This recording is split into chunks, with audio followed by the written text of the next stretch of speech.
Hello students, yesterday we have started the Ball poem by John Berryman. Today we are going to continue with the same poem. Yesterday in the first stanza we have read and we have understood the situation of the poem. Alright, and what was the situation of the poem? That a boy was playing with a ball near a harbour. Alright, and he loses his ball and the ball rolls into the water. Alright, so the child is grief stricken, he is helpless because he doesn't know how to retrieve the ball. So yesterday we have done till here and we have seen that the poet has contrasted the mood of the ball with that of the boy. Alright, and he has made this comparison because he wanted to show how sad the boy was on losing his prized possession. Okay, now today we will start with the second stanza. So, first of all, let's read the stanza here. No use to say, oh, there are other balls. An ultimate shaking grief fixes the boy. As he stands rigid, trembling, staring down all his young days into the harbour where his ball went. Okay, understood? Now, just pause the video and just go through these lines on your own. Okay, now let's see what the poet wants to tell us through these lines. Okay, see, the first stanza was about the situation. Alright, here the second stanza is about the mental state of the boy after losing his ball. Okay, so here he says, no use to say, oh, there are other balls. So the poet here is saying that there is no use consoling the boy.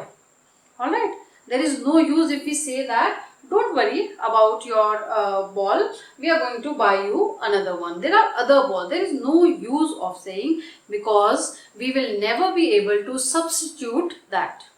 Alright, the child is never going to accept a replacement of his prized possession. The child wants that specific ball because his emotions are connected with that ball. Okay, we simply say that don't worry, there are other balls.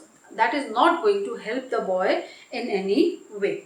Okay, so there is no use consoling the boy by saying that don't worry about the loss, you will find another prized possession.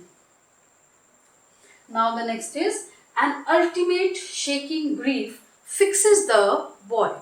Now, what is this ultimate shaking grief? An ultimate here means final or eventual. Alright, very big. Okay, so here the boy is going through, alright, the biggest loss of his life.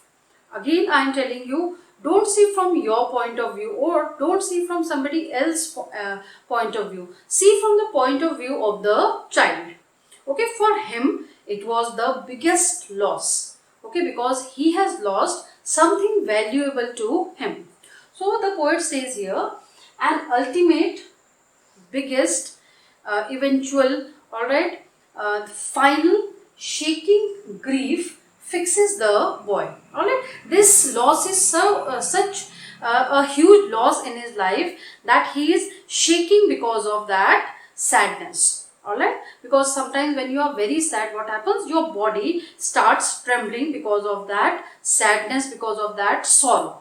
Okay, the same thing has happened with this boy. Okay, he is fixated with that loss, and because of that, what is happening? His whole body is shaking because to him, this is the biggest loss of his life. And what literary device is used here? That I will tell you afterwards. Now, let's come. I hope these two lines are clear. Now, let's quickly come to the third line. As he stands rigid. Alright. Now, rigid means stiff. As he stands rigid, trembling here. Trembling means shaking. Staring down, he is looking down all his young days into the harbor. And where is he looking? He is looking towards the harbor. Why is he looking towards the harbor? Because the ball that he was playing with, that he had his emotions attached to, that has rolled down into the harbor, into the water. Okay, so he is looking down, he's staring down into the harbor. Okay, and he's stiff, he's rigid, he's not moving. Alright, then he is shaking, he is trembling. Now see here, few words I want to emphasize here. See here, as he stands rigid, trembling, staring down all his childhood days into the harbor where his ball went. Now the poet is using these words, all his young days. Why is the poet using these words? Okay, why? Because again here, this ball, alright, it is symbolizing, it has become a symbol of childhood or his younger days. Okay, so here with that ball, what happened with that ball?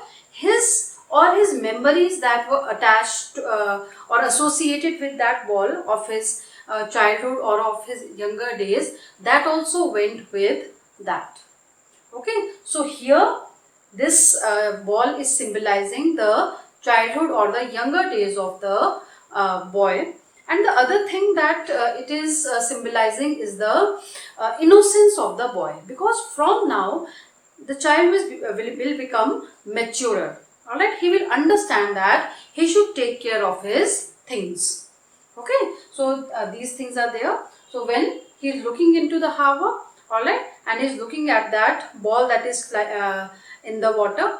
Okay, with that, what is associated with that? His memories of his childhood, his memories of his younger days. Okay students, if we talk about the literary devices that are used in the second stanza. So first literary device is that is used is transferred epithet.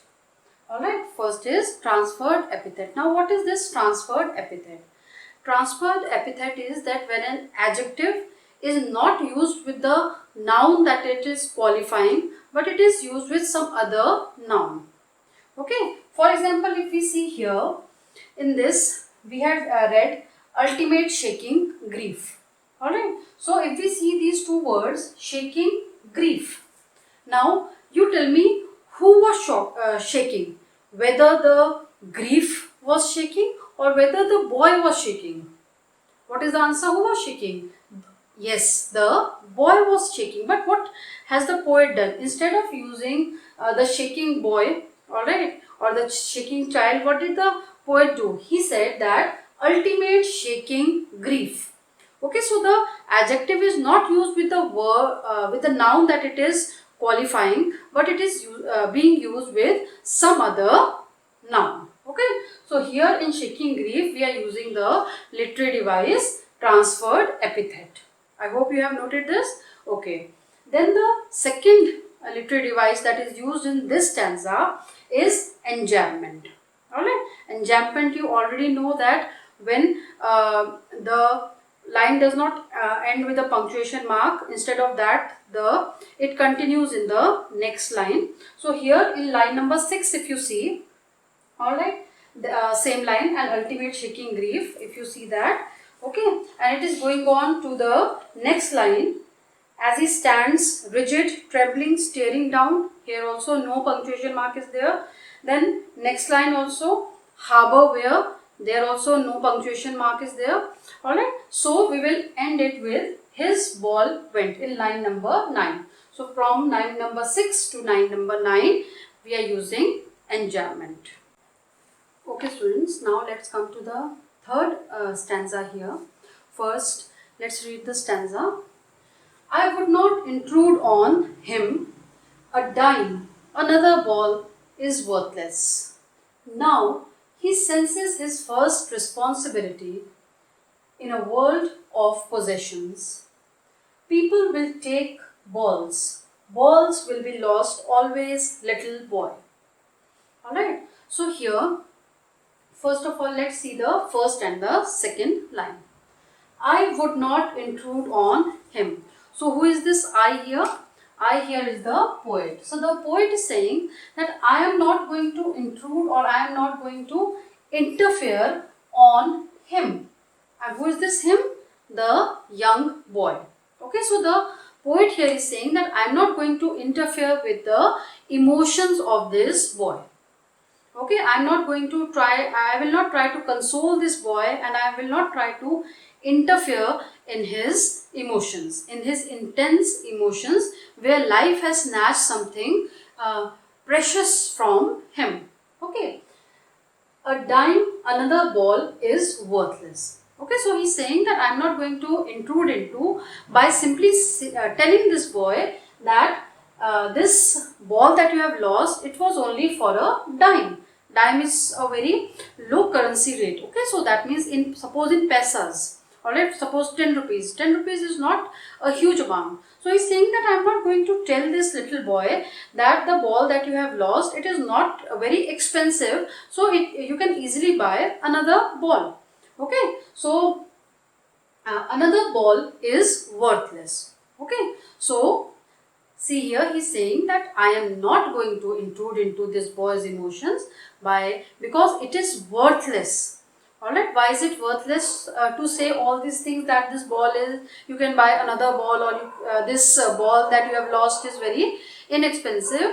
So why is it that? Because the child, alright, the young boy, okay, he is not going to listen to the poet or to anyone else, because for him it was a valuable possession. It might not be valuable for the poet, it might not be valuable for me, it might not be valuable for you, but for the boy it was valuable possession. So if we tell the boy that this thing that you have lost is not very something important, then the child is not going to be convinced by your ideas.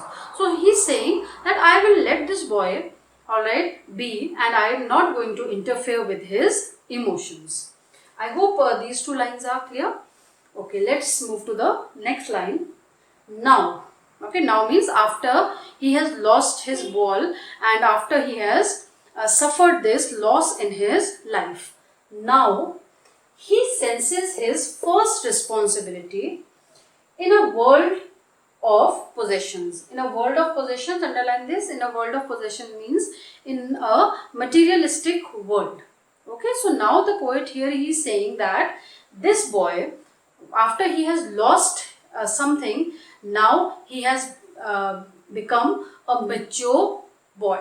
Alright, now he realizes about loss, the feeling that we have when we lose something. Alright, and now he is ready to take his responsibility. Now he is going to take care of the things that he has. Though this loss might seem very insignificant to us, but even this small loss is going to teach a great lesson to this boy. Alright, because now this boy is going to feel responsibility, he is going to take responsibility, and he will become mature, and he is going to take care of this of his things in this materialistic world. Alright, now I hope this is clear. People will take balls. Balls will be lost always, little boy. Okay, now he's telling something to the boy, and he's also telling something to us. He's saying that people will take balls. Balls here means the possession of people. Now students, if we see the literary devices used in the third stanza, okay, first literary device is alliteration. Okay, here balls will be lost. Here sound is repeated. Alright, so first literary device here is alliteration. Second literary device is repetition. Okay, again here the word balls is repeated to emphasize that we are talking about the possession of a person. Okay. Now, third literary devices. This is a test for you. You will tell me what is the third literary device used in this stanza. We have already talked about it. So, I want you to tell me what is the third literary device. You can WhatsApp me your answer.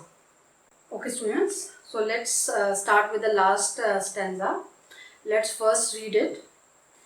And no one buys a ball back. Money is external. He is learning well behind his desperate eyes. The epistemology of flaws, how to stand up, knowing what every man must one day know. And most know many days how to stand up. Okay, so let's start with the first line. Let's see the first sentence. And no one buys a ball back. Okay, so what does he mean by that?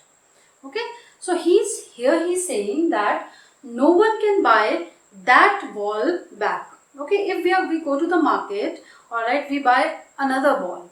Okay, we will never be able to buy the same ball back. So when we are buying something, we are only replacing the physical item. Alright, we cannot buy back the emotions, we cannot buy back the memories that are associated with that prized possession. Okay, so when he says no one buys a ball back, so we are not able to buy that same thing again, we only replace it. Money is external. So when he's saying here money is external, again here he's saying that when we go to the market, okay, when we buy something to replace an item, okay, we are only replacing the physical item. We cannot replace the memories associated with our lost item.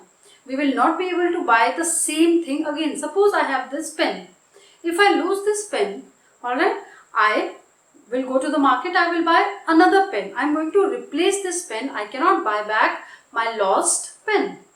Okay, so that's why money has been called here external, because it is only replacing the physical item. Alright, it cannot replace the emotions, it cannot replace the memories that are associated with our lost item. Then let's read the next line. He is learning. Who is learning? The young boy is learning. What is he learning? He is learning about loss. Okay, so he is learning, okay, and he is learning the harsh realities of life, how to face that loss. He is learning well behind his desperate eyes. Desperate eyes here means his hopeless eyes. His eyes are hopeless because now he will not be able to retrieve his lost ball. Okay, so behind those desperate eyes, behind those hopeless eyes, what another process is going on, and what is that process? That is the process of learning. Okay, that is the process of now knowing the harsh realities of life. Okay, so this might look like an insignificant event in a life that the child has lost a ball, but behind those hopeless eyes, because why is he hopeless? Because his prized possession is lost. Okay, so we can see the boy grief stricken, we can see the boy is hopelessly standing there. Alright, but what is happening behind the scene? Okay, behind the scene he has started learning, he has started maturing. Now from next time he is going to take care of his things. So a new process, a new journey has already started. Okay, so I hope this is clear. The epistemology. Epistemology means a study of something. Okay. The epistemology of loss. Epistemology of loss here means the understanding of loss. How to stand up. Okay. Now he is going to understand the.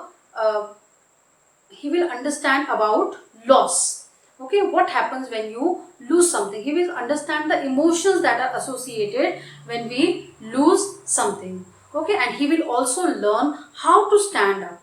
Alright, how to stand up means how to face that loss bravely and to move on.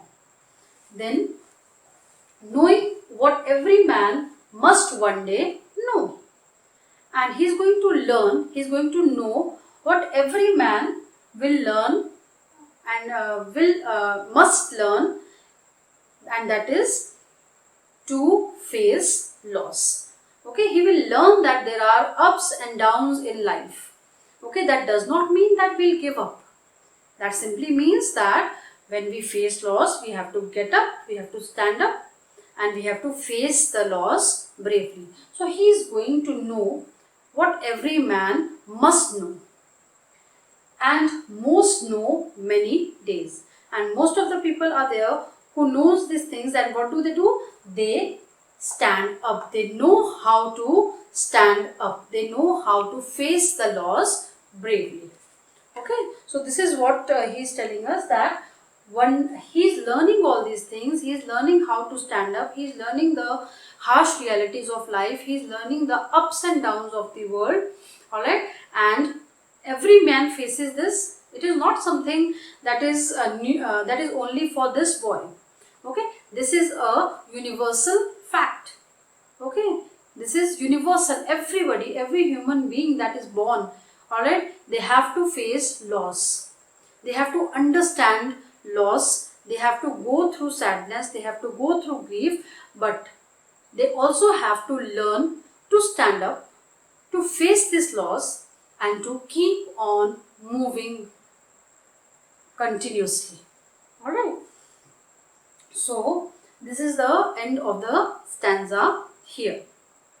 Okay students, now let's quickly come to the literary devices that are used in the fourth and the last stanza.